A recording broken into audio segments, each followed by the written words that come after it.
नमस्कार मित्रांनो, तुम्हा सर्वांचे रश्मीज फूड फॅक्टरीमध्ये मनापासून स्वागत आहे.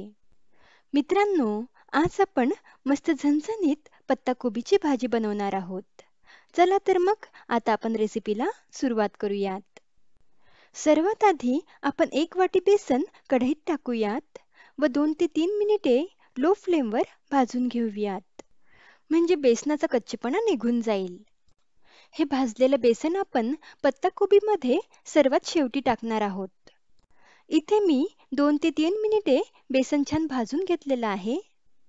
ते एका प्लेटमध्ये काढून घेऊयात. आता कढईमध्ये 2 पळ्या तेल टाकूयात आणि तेल छान गरम होऊ देऊयात. या पत्ताकोबीच्या झुणक्यामध्ये तेल थोडं जास्त घातलं तर खाताना हा झुणका असा सुका सुका लागत नाही. तेल छान गरम झाल्यावर यामध्ये अर्धा चमचा मोहरी व अर्धा चमचा जिरे घालूयात. जिरे मोहरी छान फुलल्यावर यामध्ये एक मध्यम आकाराचा बारीक चिरलेला कांदा, अर्धा चमचा आलं लसूण पेस्ट व 15 ते 20 शेंगदाणे टाकून कांद्याला छान तांबूस रंग येईपर्यंत हे सर्व जिन्नस छान लो टू मीडियम फ्लेमवर परतवून घेऊयात.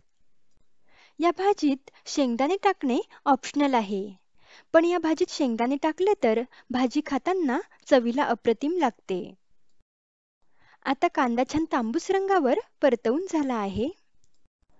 यामध्ये आता 2 चमचे लाल मिरची पावडर, अर्धा चमचा हळद व चवीनुसार मीठ टाकून सर्व जिन्नस छान एकजीव करून घेऊयात. हा पत्ताकोबीचा झुणका झणझणीत असला की खायला छान लागतो. म्हणून लाल मिरची पावडर थोडी जास्त टाकली आहे. तुम्ही हवं तर लाल मिरची पावडर चवीनुसार कमी अधिक करू शकता.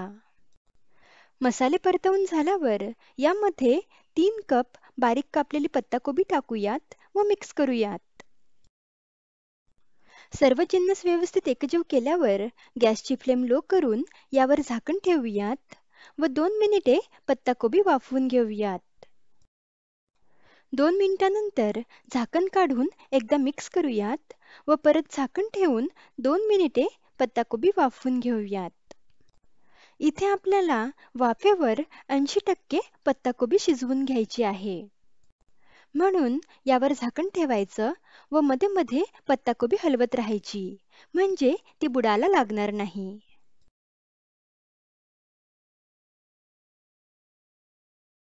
आता झाकण काढून यामध्ये भाजलेलं बेसन टाकायचं व सर्व जिन्नस छान एकजीव करून घ्यायचे.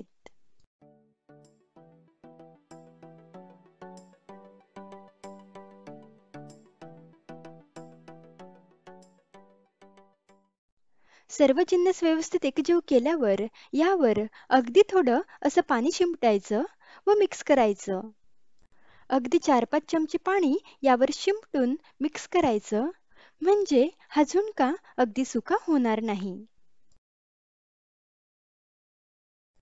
व्यवस्थित मिक्स केल्यावर यावर झाकण ठेवून लो फ्लेमवर 2 ते 3 मिनिटे हा झुणका वाफवून घ्यायचा. 2-3 मिनिटांनी पहा, मस्त स्वादिष्ट असा झुणका बनवून तयार आहे. यावर आता बारीक चिरलेली कोथिंबीर टाकून मिक्स करूयात व गॅस बंद करूयात. तयार आहे अतिशय चविष्ट व झणझणीत असा पत्ताकोबीचा झुणका. हा झुणका तुम्ही चपाती, भाकरी किंवा फुलक्यांसोबत खा, चवीला अप्रतिम लागतो. रेसिपी आवडल्यास व्हिडिओला लाईक आणि शेअर नक्की करा. लवकरच भेटूयात अशाच एका रुचकर रेसिपीसोबत. तोपर्यंत धन्यवाद.